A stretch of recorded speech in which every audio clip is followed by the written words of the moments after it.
La fiction, c'est ce qui arrive à moi, le documentaire, c'est ce qui arrive aux autres. J'avais envie de citer Jean-Luc Godard, disparu il y a tout juste un mois pour ouvrir ce nouveau numéro d'Intent ou Kultur, avec une de ces sentences dont le cinéaste était coutumier, une affirmation a priori définitive et catégorique, mais qui est dans le fond tellement sujette à discussion et même à contradiction. Bonsoir, merci de votre attention. Nous avons 20 minutes pour tenter de définir ce qu'est le documentaire d'auteur avec nos invités. Annick Peigné-Djouli, bonsoir. Vous êtes l'organisatrice du festival Corsicadoc qui se déroule à Ajaccio jusqu'à dimanche. Maria Francesca Valentini, bonsoir. Bonsoir. Vous êtes réalisatrice et cofondatrice de la plateforme de streaming Alindi, dédiée au cinéma corse et méditerranéen. Alors, l'une et l'autre, vous défendez ce que l'on appelle le documentaire d'auteur ou de création. Êtes-vous en accord avec cette assertion de Godard ? La fiction, c'est ce qui m'arrive à moi, le documentaire, c'est ce qui arrive aux autres ? Je crois que c'est comme toutes les formules de Godard, elles sont inversables, je dirais. Mais en tout cas, c'est évidemment, à chaque fois, les formules de Godard sont faites pour donner à penser, à réfléchir, à poser des questions, ce que vous faites, donc c'est parfait. Et Maria Francesca, vous êtes d'accord avec ça ?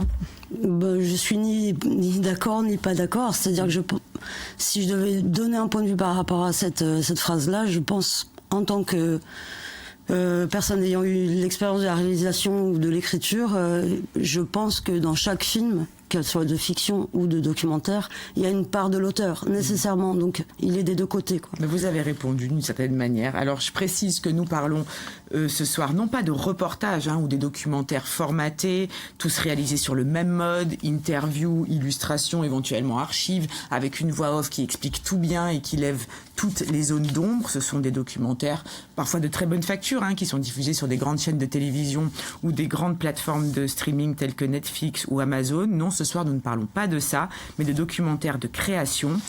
Comment est-ce qu'ils se caractérisent pour vous ? C'est une question un peu complexe, mais bien sûr, enfin moi, pour moi en tout cas, c'est au premier coup d'œil, on voit ce qu'est un documentaire d'auteur. Si on essaye une définition, ce qui est pas facile, on peut dire que dans un document, c'est peut-être la différence qu'il peut y avoir entre culture et art, par exemple. Donc dans la culture, il y a de l'information, on cherche du côté de l'histoire, etc. Dans l'art, c'est la liberté totale de l'auteur. Je crois que c'est ça le cinéma documentaire d'auteur, et il est d'autant plus, aujourd'hui vivant, qu'il y a une richesse des outils de réalisation absolument formidable et qui permet à chaque individu de faire son film comme presque une caméra stylo, quoi. On a beaucoup parlé de caméra stylo. Maria Francesca, pour vous, le documentaire d'auteur, c'est vraiment un genre du cinéma à part entière ? J'ai moins de science qu'Annick dans ce domaine, mais je pense. Ouais, mais je pense que t'as un peu plus d'expérience quand même, mais je pense que c'est assez difficile de mettre des contours en fait à une forme, à la forme documentaire déjà, parce qu'elle est justement pas captive et que elle offre beaucoup de possibilités formelles. Et dans le documentaire d'auteur, il y a auteur, donc sans auteur, il n'y a pas de forme et il n'y a pas de récit. Donc la première des choses, c'est l'auteur, le récit, l'intention qu'il a et quelle forme il va adapter en fait pour pouvoir raconter ce qu'il désire, quoi.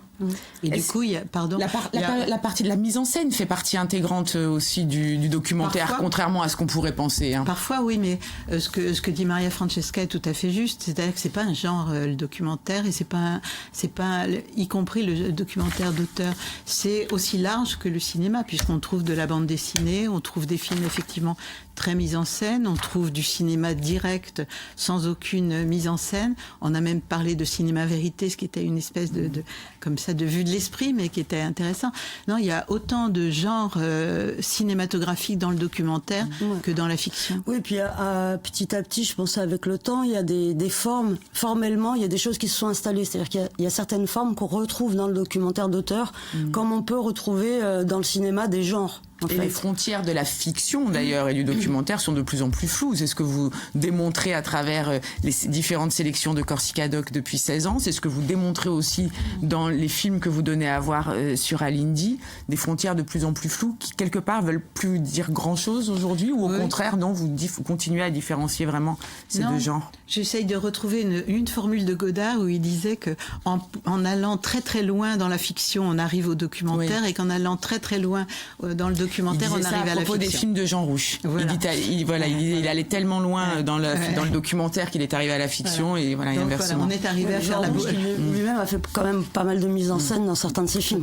Totalement. Ouais. Alors, je vous propose de voir la bande-annonce de cette 16e édition de Corsica Doc, et justement, pour brouiller les pistes, vous avez choisi un film du réalisateur américain d'origine allemande, Ernst Lubitsch, Je ne voudrais pas être un homme, un film muet de 1918 qui est une fiction. Est-ce qu'on pourrait voir cette bande-annonce, s'il vous plaît? Je m'adresse à la régie pour qu'on voit. Voilà, merci. Ce film muet. Donc, Annick Peigné-Djouli, vous avez choisi la question du genre pour votre programmation thématique cette année, une programmation baptisée masculin-féminin. Pourquoi ce thème? Masculin. Féminin-masculin, d'accord. On a sonné que c'était l'inverse, pardon. Non, en réalité, bon, c'est pas très grave, mais ça a été d'emblée le débat. D'abord, est-ce qu'on appelle cette édition genre? Mais bon, ça nous semblait vraiment être tombé là pour le coup dans l'air du temps, et pas tellement dans des choses très très approfondies. Masculin, féminin, ça fait penser beaucoup à Godard évidemment, mais le film n'est pas très très axé sur cette question-là, plutôt sur la masculinité totale. Et donc, c'est notre graphiste qui a dit, moi je préférerais qu'on mette féminin, masculin, et avec un S s'il vous plaît. Donc voilà. Pourquoi ce thème qui est... Alors cette année... Là c'est encore effectivement. D'abord, effectivement, parce que, je sais pas, nos oreilles bruissent de cette question-là de partout. Ça paraît nouveau, et ça ne l'est pas évidemment. Donc moi ce qui m'a intéressé là, c'est que par rapport à une thématique qui semble être dans l'air du temps, quasiment à la mode. On vient de voir là des images d'un film de 1918, voilà. Donc c'est pas totalement un sujet nouveau comme vous disiez. Ouais. Et justement, je me dis, le cinéma peut donner la preuve que rien n'est nouveau par rapport à cette question-là. Dans nos pays, en Occident, mais aussi ailleurs, et même aussi dans l'espèce animale, comme dans l'espèce humaine. Donc on se permet de passer des films documentaires de Jean Painlevé sur les mœurs très très étranges des animaux aquatiques. Voilà. Alors, parmi la trentaine de films sélectionnés, on peut voir que l'on peut voir toute la semaine au cinéma, l'Ellipse et au Laetitia Ajaccio. Il y a des œuvres d'Agnès Varda, de Werner Fassbinder, d'Ed Wood, de Virginie Despentes ou du réalisateur portugais Juan Pedro Rodriguez, ou encore ce documentaire de 2012 de la française Pauline Horowitz, Pleure ma fille, tu pisseras moins, extrait. Non, non, ma fille, tu n'iras pas danser. Non, non, ma fille, tu n'iras pas danser. Ouais, parce qu'il y a du mauve aussi. Attends, papa, je vais pas bien regarder les couleurs. C'est quoi preset? Non, ça fait comme ça. Écoute, mauve, c'est pas mal aussi. Je me dis que c'est peut-être celle-là qu'il faudrait mettre. Bah, je mets celle-là si tu veux, hein. Mais attends, il faut trouver la cravate avec. Si tu me dis qu'il faut changer de cravate par rapport à tout à l'heure, attends, il faut changer de cravate, il va être celle-là. Ma sœur, qu'as-tu donc à pleurer? Ma sœur, qu'as-tu donc à pleurer? Un jour, ma sœur est allée au collège en short. Ma mère est entrée dans une colère noire en la traitant de traînée. Non mais attends, un short quand même, on a le droit de mettre un short pour aller à l'école, ça te choque toi? J'étais en 6e, c'était pas genre j'étais en terminale, j'avais passé le bac. Ma sœur, qui ne s'intéressait qu'aux chevaux et à sa croisade pro-végétarienne, n'a pas compris. Et moi, qui avais des lunettes et des pulls jusqu'à terre, je n'ai pas compris non plus. Peu après, ma mère m'a convoquée un soir. « Tu peux tout me dire », m'a-t-elle dit. Elle croyait que j'étais homosexuelle parce que je n'avais aucune vie sociale. Ma mère appliquait à la lettre les préceptes de Françoise Dolto, tout dire aux enfants. Voilà, vous pourrez voir la suite de ce documentaire ce vendredi à 18h à l'Ellipse dans le cadre de Corsica Doc. On voit bien dans cet extrait que la forme est très libre, qu'il y a une grande part de mise en scène et qu'il s'agit là d'une sorte de carnet intime, familial. Donc l'auteur parle d'elle-même. On voit bien là aussi qu'elle contredit Jean-Luc Godard. Maria Francesca Valentini, sur votre plateforme, à Lindy, il y a une sélection de documentaires qui est aussi liée aux questions de genre. Même si vous êtes partenaire de Corsica Doc cette année, vous n'avez pas attendu cette 16e édition pour vous intéresser à ce thème? Mais c'est-à-dire que les choses se font un peu par elles-mêmes aussi. C'est-à-dire que dans le catalogue que nous avons sur la plateforme, on s'est assez vite rendu compte qu'il y avait des objets plus ou moins récents, voire plus ou moins anciens, qui traitaient déjà de la problématique soit de l'homosexualité, le fait d'être une femme, qu'est-ce que ça veut dire, comment, etc. C'est une partie infinitésimale du catalogue, mais le fait est qu'il y a suffisamment pour faire une collection et qui, en fait, a été augmentée par l'entrée, par exemple, de Viril, un documentaire qu'avait réalisé Julia Lyon il y a quelques années. Et on s'est rendu compte que c'est un film qui intéressait beaucoup les gens, par exemple. Eh bien, je vous propose 2 extraits de films visibles sur Alindy, en commençant par Genre quoi, qui est la suite, en quelque sorte, de Viril de Julia Lyon. Genre quoi, qui sera par ailleurs projeté dans le cadre de Corsica Doc. Et dans cet extrait, une personne transsexuelle témoigne de son vécu en Corse. La femme phallique. Ouais. Tout simplement, quoi. Ouais. Moi, il y en a plein. Quand ils m'ont contacté, c'est... j'ai un fantasme. Je suis pas une machine à fantasmes non plus, quoi. Ouais. Donc voilà, c'est bien gentil tout ça, mais bon, oui, non. Ça va. Mais il y a cette Et c'est pour ça que j'ai quitté la Corse, justement. Parce que là, j'ai besoin de vivre... j'ai besoin d'avoir un mec dans ma vie. J'en ai un, d'ailleurs. Mais je serai en Corse, ça n'y arriverait jamais. Parce qu'il assumerait pas. Ouais.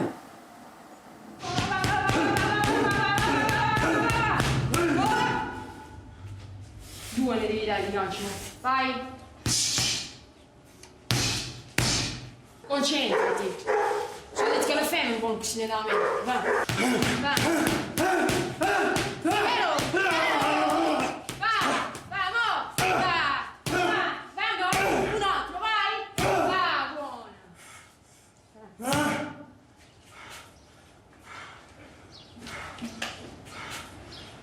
Alors Maria Francesca Valentini, quelques mots de Mio Sorel à cet extrait qu'on vient de voir. Donc j'ai cru qu'il s'agissait d'un documentaire. Et vous venez de m'apprendre que c'est de la fiction. C'est une fiction courte, oui. C'est un court-métrage italien. Moi j'aime beaucoup. Enfin, disons que voilà, il y a des objets comme ça qu'on aime bien sur la plateforme. C'est un peu compliqué. Voilà, on traite beaucoup de films, on a énormément de choses, mais voilà, c'est un film que j'aime bien, qui est très simple et qui raconte la relation entre un frère et une sœur, mais qui inverse un peu les rôles en fait. Finalement, c'est la sœur qui entraîne le frère et c'est le frère qui a souvent une attitude finalement un peu plus féminine en termes d'archétype, ou plus de sensibilité et de faiblesse que sa sœur.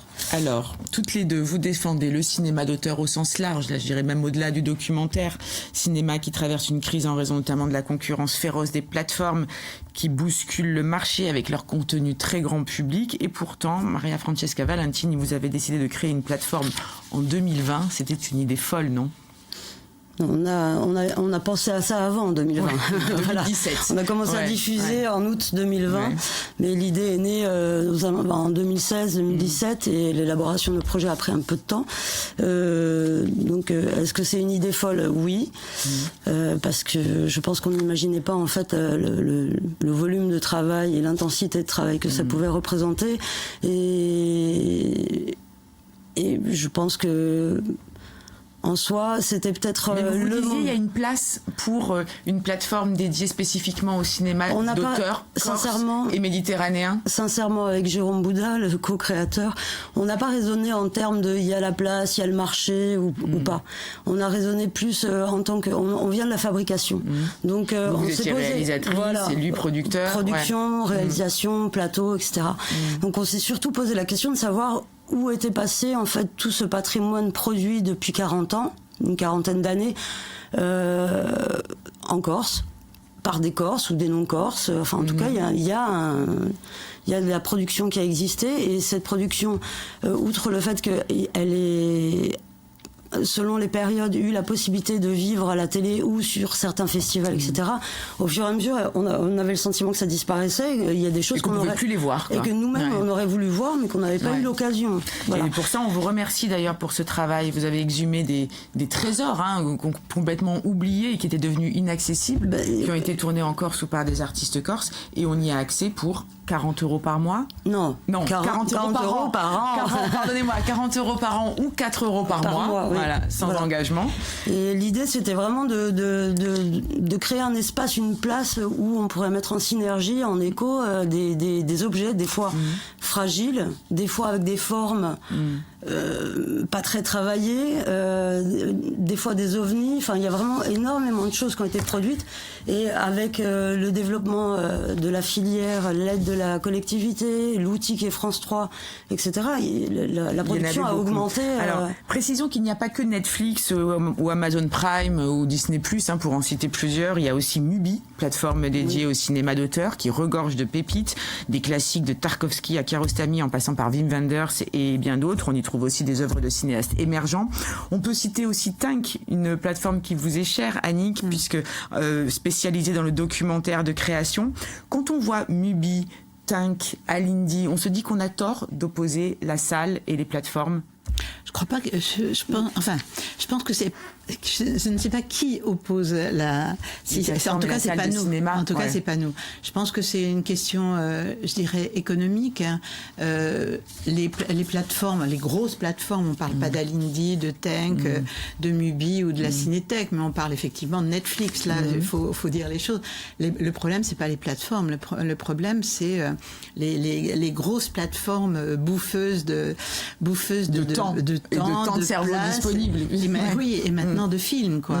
Et donc c'est vrai que alors tout l'effort j'espère en tout cas, du ministère de la Culture en France va dans le sens où il allait dans les années 80, c'est-à-dire faire en sorte que ces plateformes, elles contribuent à la production de films, qu'elles rentrent. Alors ça, c'est un plus vaste débat. Mais le documentaire, est-ce que on lui reproche souvent, le documentaire de création, de ne pas être populaire, d'être peut-être un cinéma de niche. C'est ce que vous constatez à Corsica Doc. Vous rassemblez 2000 personnes à peu près en moyenne par an.